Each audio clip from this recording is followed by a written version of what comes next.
morning, good afternoon, everyone, wherever you are in the world. My name is Camille, and I am on the marketing team at CloudMyBiz. And my co-host here is Chris, and he will be, he's the account executive for CloudMyBiz as well. So just want to welcome everybody here today and then just say thank you for attending. I'm so glad that you guys are here. If you have registered, you know that today we'll be talking about 2021 marketing trends in the lending industry, but also just principles in general and touching a little bit on Salesforce options for marketing automations as well. So on this poll here, I did ask a couple of questions, and these are the results that it turns out to be. Would you rather speak 5 different languages or to animals? It looks like 61% of you said 5 different languages. And of course, we have our animal lovers who, would like to have those conversations with their cats and dogs. What do you love more? 71% of you said that you enjoy coffee more, and the other 29% is tea. I love both, but I definitely love a good cup of tea. And last, the best superpower. So it looks like time traveling was the most popular, and then flying came in second. Awesome. I love to get to know that about you guys. So I think I can share this. Oh, and then you can see it on your end as well. Alrighty, so let's go ahead and get started here.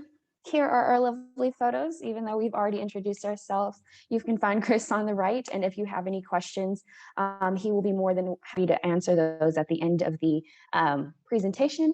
So you guys will just hang tight. You can always just put your questions in the chat, and then we will start there. So again, my name is Camille Reyes, and I am in the marketing department of CloudMyBiz. Here's the timeline of what our presentation will be about today. We'll do our introductions of who we are as a company, a couple of marketing statistics of did you know, and then we'll go over marketing trends and tips, and then we'll go into a Q&A. So for starters, CloudMyBiz, we are a solution-based technology company where we are a certified Salesforce partner, but we also have the capability of providing custom solutions for your CRMs.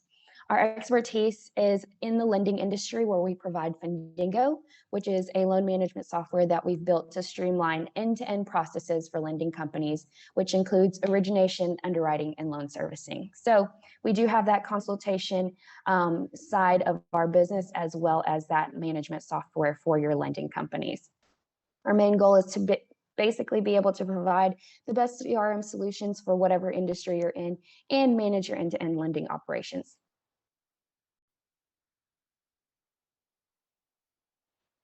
This is a graphic that shows a couple of our Fundingo clients. I wish I could take out that scroll at the top, but here's a glimpse of who our clients are. And if you notice, we do have a couple of bigger logos, which you can see is Fannie Mae and Lending Tree. And then you also might recognize a couple over here.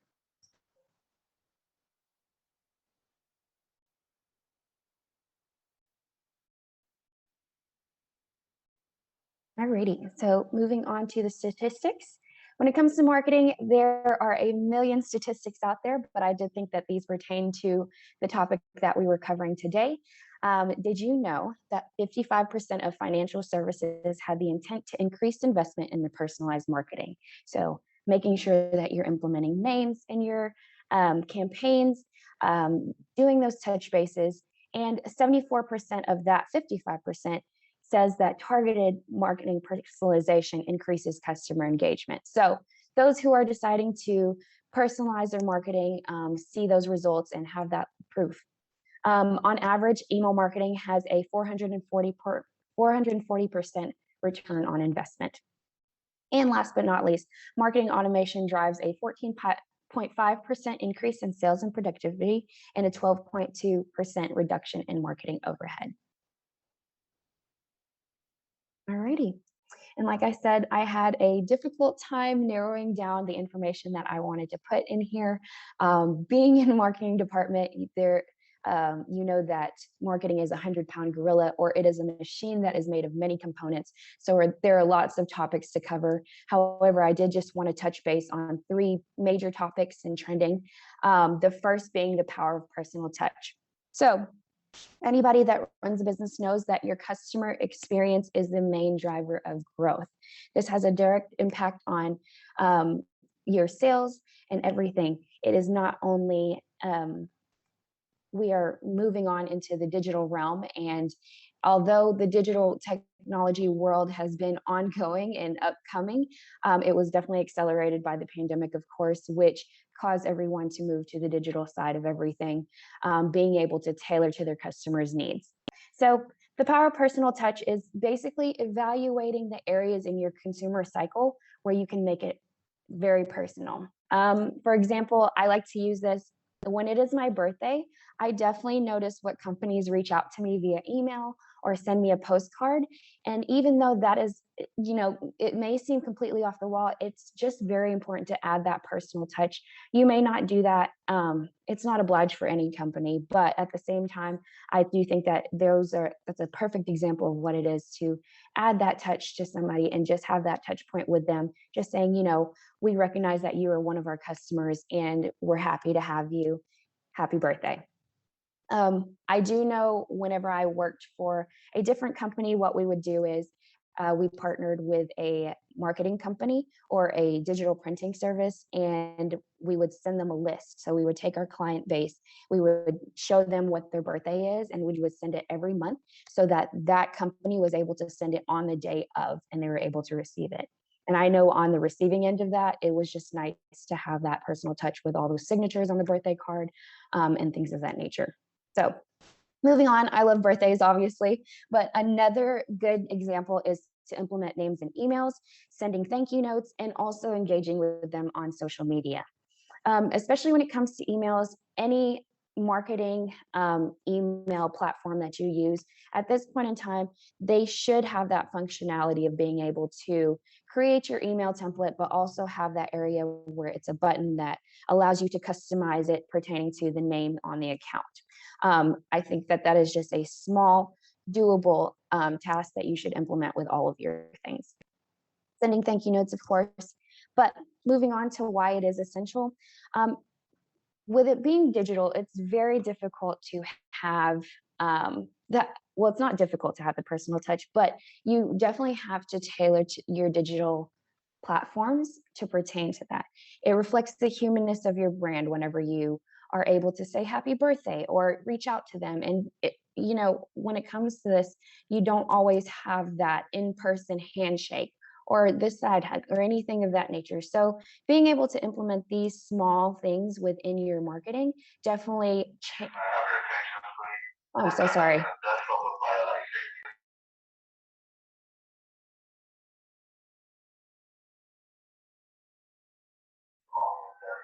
I'm so sorry. My there's an announcement on my screen. Okay. So again, it makes customers feel important, and the pros of being a smaller company versus a large corporation is typically when you are a large corporation, you lose that essential touch of being able to reach out and be more personal.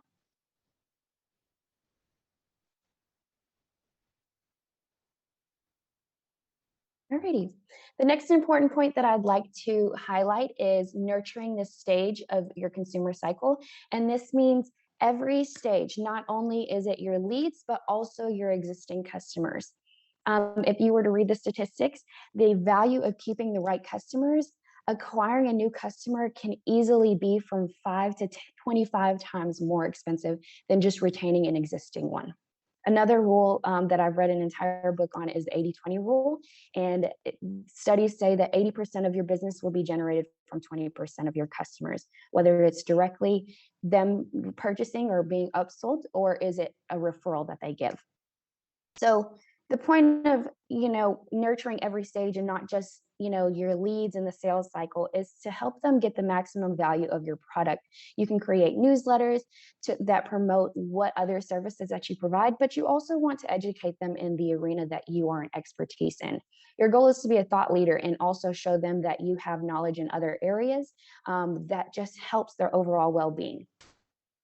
Another way that you can nurture this stage past the sales cycle is scheduling out check-in points. You want to make sure that they don't have any questions when it comes to their account with you, or maybe you just need to see how they're doing. So all of that, just small things make a difference. And last but not least, you also want to make sure that when it comes to your clients that you are improving your resolution rate. And what that means is if you have your support tickets, you want to make sure that you're taking the time to respond to those immediately. If you guys have ever been on the consumer side of it, have you ever sent in a support request and it took them weeks to get back to you? So that is very important. It actually says that 77% of consumers report that valuing their time is more important than was one of the most important things that you can do when delivering a service. Alrighty. And last but not least, this is over content creation. So this is in regards to social media and creating content. I know a lot of people probably roll their eyes or they just feel like it's just this major thing that's hard to chip away at, but it is so important to um, utilize your social media platforms, because in this day and age, everyone looks at that. It becomes a secondary website to you. They want to make sure that you are keeping up to date, that it's not something where you have to dust the cobwebs off. When you go onto a business platform or their social media platform, you don't want to see the post that was maybe 2 years ago. You want to know that they're up to date, that they're keeping up with the latest news. So when it comes to your content, you can break it down your social media profiles and just determine what kind of personality that you want your social media platform to bring. You can establish your tone, you can establish your character and persona, as well as the type of language that you want to use. When it comes to your company, you have certain lingo, you want to determine what you do and don't say. And then overall, you also want to talk about the purpose. The purpose of your social media. Do you want to educate? Do you want to entertain? Do you want to engage your user? Breaking down your content into major categories. Sometimes you can do poll questions. Maybe you can do blog posts to educate. But there are just many different ways that you can use your social media to interact with your users, potential customers, and anything of that nature. I also wanted to point out to think outside of the box and think of relevant topics. So let's say, for example, when I was trying to look up a question for a Lunch and Learn, I read an entire article about Lunch and Learns just to answer this specific question, and then I realized that it was Grubhub, and this was a couple Lunch and Learns back, and that's how it's just they may not have anything to do with Lunch and Learns, but because they cover that topic and it's relevant to what they could provide as a solution, that's how you're able to engage your customer, not just always directly selling. And another article that I read was when it comes to welcome kits, maybe for your team members, printing services have these blog articles that talk about the best welcome kits or things that you can implement in that. So that's another bullet point. And then the last two is to be consistent. It's very difficult to post every single day in real time, but there are many tools in which you can automate your social posts and schedule them out for the month. So that way you can just hit a button and then it is good to go. But not only do you need to create these social posts, you also need to evaluate the success of your data. You need to look at what works and what doesn't. So I know that a lot when it comes to content creation. I've noticed that team highlights are a good idea to do. You want to give your brand that personality. Let them know who's working behind the curtains or who is a team member. It gives you that, again, that touch of humanness, of which is very helpful.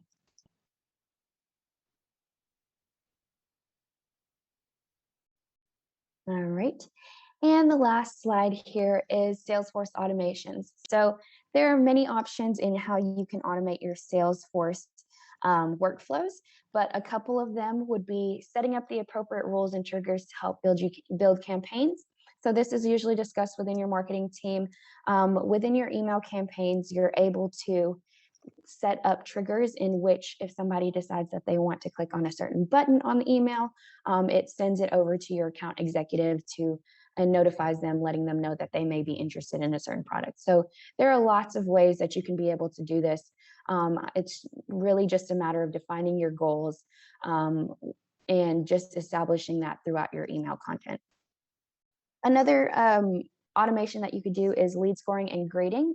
So the difference between triggers is that it actually triggers an action, but lead scoring and grading is more so just an analysis of where your consumer is looking at on your emails. Where are they clicking? Are they engaging with your email? And if so, that allows them to have a scoring system, letting your account executives know that this person may be interested, which allows them to also reach out to them in a quicker manner. Last but not least, the templated workflows. When it comes to landing pages, you have ability to create these workflows to where you are not reinventing the wheel all the time between your sales cycle, between existing customers. Utilize that. And then lead nurturing options, which is customizing your message to the right prospects at the right time.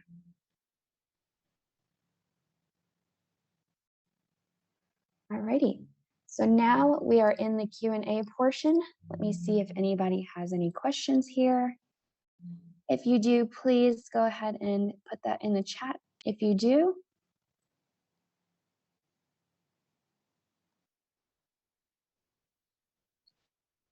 Alrighty. I don't see any questions here. I'll give it just a couple more minutes.